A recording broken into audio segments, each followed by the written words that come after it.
Good morning. আরও একটা নতুন ব্লগে সকলকে স্বাগত। আজ রবিবার 31শে মে। সকাল সকাল তো ঘুম থেকে উঠে পড়েছি, তার কারণ আজ আমাদের নাচের স্কুলের অ্যানুয়াল এক্সামিনেশন ডে। তো সেই সূত্রে সকাল থেকে শুরু হয়ে গেছে তোড়জোড়। 9টা থেকে পরপর ব্যাচ আসা শুরু হবে আর পরীক্ষাও শুরু হবে। তো সেখানেই যাব। জানি না গলা শোনা কেউ বুঝতে পারছেন কিনা, আমার মারাত্মক শরীর খারাপ, কথা বলতেও কষ্ট হচ্ছে, এতটাই ঠান্ডা লেগেছে। মানে এই পুরো গাল থেকে, মানে কানের এই সাইড থেকে পুরো ফুলে গেছে, গলায় ঢোক গিলতে পারছি না, প্রচণ্ড কষ্ট।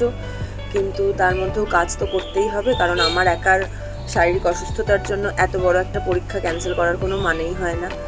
তো সেই কারণে সেখানেই এখন যাব, পরীক্ষা হবে। যদি শরীর পারমিট করে পুরো ব্লগটা সকলের সঙ্গে শেয়ার করব। চলো দেখতে থাকো আজকের ব্লগ। যেহেতু নাচের পরীক্ষা, তাই ভগবান নটরাজকে পুষ্প প্রদান ছাড়া কোনো পরীক্ষার সূচনা হতেই পারে না, কারণ তিনিই আমাদের নৃত্যের ঈশ্বর। তার পায়েই ফুল অর্পণ করে আমাদের পরীক্ষার অনুষ্ঠান শুরু হবে। সকালে মোটামুটি কয়েকজন ছাত্রছাত্রী এসেছিল। একদিনে তো পুরো পরীক্ষাটাই হচ্ছে, তাই আমরা ভাগ ভাগ করে তাদেরকে আলাদা আলাদা সময় দিয়ে দিয়েছিলাম। সকালবেলা এখন এসেছে আমাদের ভাবনা নৃত্য শিক্ষা কেন্দ্রের বৈদ্যবাটি শাখার ছাত্রীরা। তাদের পরীক্ষা আগে হবে। সবাই ভরতনাট্যম পরীক্ষা, রবীন্দ্র নৃত্য, তার সঙ্গে ফোক, ওয়েস্টার্ন সব পরীক্ষাই দেবে।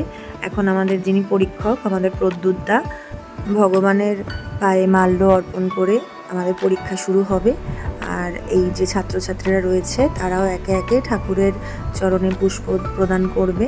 আসলে যে কোনো শুভ জিনিসের সূচনাতেই আমাদের উচিত ঈশ্বরকে সঙ্গে করে তাকে শ্রদ্ধা জানিয়ে শুরু করা, কারণ তার আশীর্বাদ ছাড়া কোনো কাজেই আমরা সাফল্য অর্জন করতে পারি না।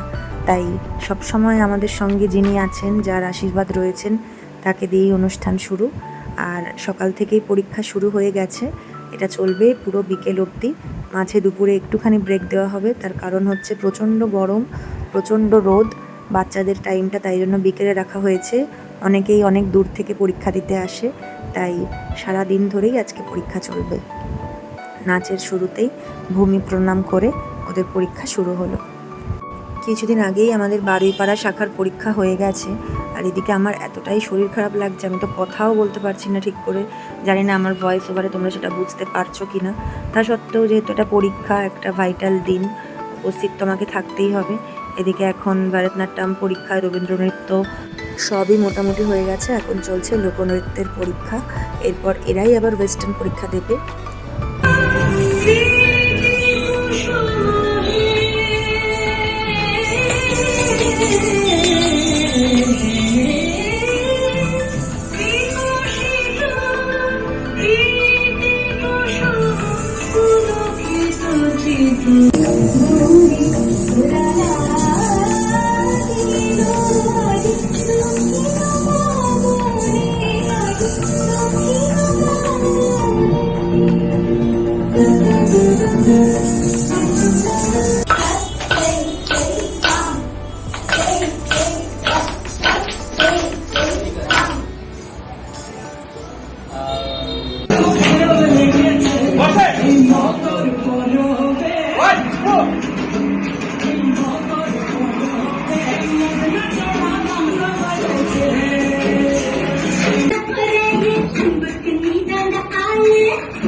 এরপর সকালের পর্ব শেষ করে বাড়িতে এসে একটু খাওয়া দাওয়া করে রেস্ট নিচ্ছিলাম। আবার বিকেল 5টা থেকে শুরু হবে পরবর্তী ব্যাচের পরীক্ষা। এদিকে সবাই মিলে এখন একটু গল্পের আসরে আমরা বসেছি।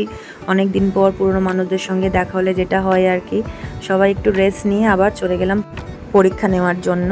আর এদিকে ছোট্ট ছোট্ট বাচ্চারা, ছোট্ট ছোট্ট ফুলগুলো, যারা সকালে পরীক্ষা দেয়নি, তাই জন্য এখন ওদের পরীক্ষা হবে। কি যে সুন্দর লাগছে, এক একজনকে মা সরস্বতীর মতো লাগছে, মানে সাদা শাড়ি তার সঙ্গে এরকম কম্বিনেশান, খুব খুব সুন্দর হয়েছে। সবাই ভীষণ ভালো পরীক্ষা দিয়েছে।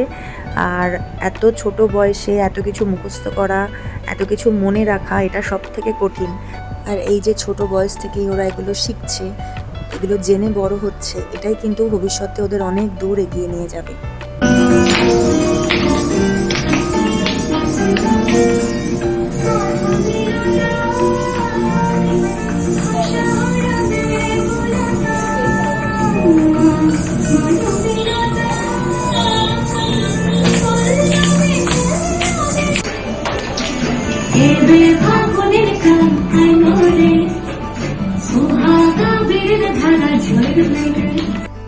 আর যেহেতু ওরা সব থেকে ছোট, এত কষ্ট করে ওরা পরীক্ষা দিতে এসেছে এত সুন্দর সেজেগুজে, তাই সবশেষে ওদের জন্য ছোট্ট একটা উপহার আমাদের তরফ থেকে।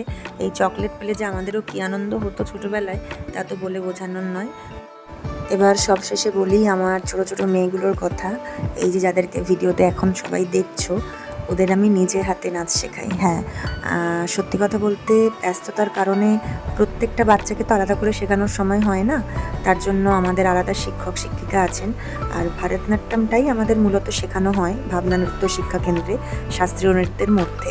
কিন্তু আমি যেহেতু ভারতনাট্যম নিয়ে নৃত্য চর্চা করিনি, আমার স্টাইলটা হচ্ছে কত্থক স্টাইল, তো সেই কারণে এই একটা ব্যাচ যারা আমার কাছে কত্থকটাই শেখে, ওরা প্রথম বছর কত্থক নৃত্যের পরীক্ষাটা দিচ্ছে এবং আমার মনের মতন করে প্রত্যেকে তৈরি হয়েছে।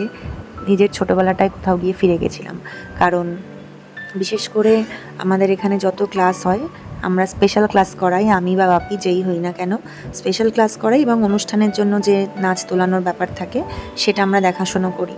আর অন্যান্য সপ্তাহে প্রত্যেক দিন যে ক্লাসগুলো হয় তার জন্য আলাদা শিক্ষক শিক্ষিকা প্রত্যেকেই রয়েছেন।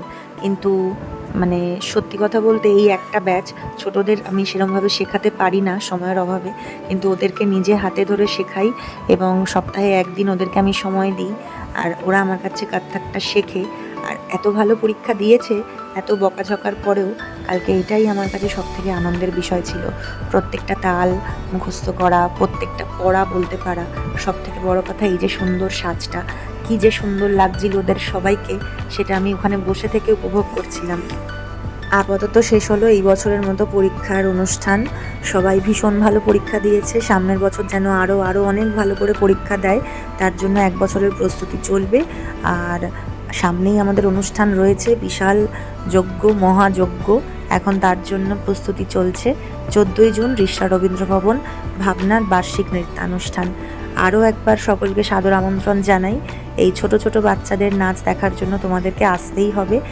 আর একটা কথা, যাদেরকে ধন্যবাদ না দিলেই নয়, যারা এই ভাবনা নৃত্য শিক্ষা কেন্দ্রকে নিজের মতন করে নিজেরা পরিশ্রম করে বাচ্চাগুলোকে তৈরি করেছে। আমাদের শাস্ত্রীয় নৃত্যের শিক্ষিকা, ভারতনাট্যমের শিক্ষিকা ঋতুশ্রী আর প্রতাপ, তার সঙ্গে ওয়েস্টার্নের শুভ, এবং আমাদের নাচের স্কুলের যাবতীয় কাজকর্ম যে দেখাশুনো করে কৃতিশ্রী। অনেক অনেক ভালোবাসা তোমাদের। এভাবেই তোমরা সব সময় আমাদের সঙ্গে থেকো, ভাবনাকে নিজের মনে করে ভাবনার প্রত্যেকটা সন্তানকে বড় করে তোলো। তোমাদের কাছে এইটুকুই চাওয়া রইল, আমরা সব সময় সবাই একসঙ্গে এইভাবেই ভাবনাকে এগিয়ে নিয়ে যাব। আজকের ব্লগটা এখানেই শেষ করছি। সবাই খুব ভালো থেকো, সুস্থ থেকো, সাবধানে থেকো। তাহলে দেখা হচ্ছে 14ই জুন ঠিক বিকেল 5টা রিষড়া রবীন্দ্র ভবনে। খুব শিগগিরই কার্ডের ব্যবস্থা আমি করে ফেলেছি, যাদের যাদের কার্ডের দরকার তারা আমার সঙ্গে যোগাযোগ করবে, আমি অবশ্যই তাদের কাছে কার্ড পৌঁছে দেব। আজকে এখানেই শেষ করলাম।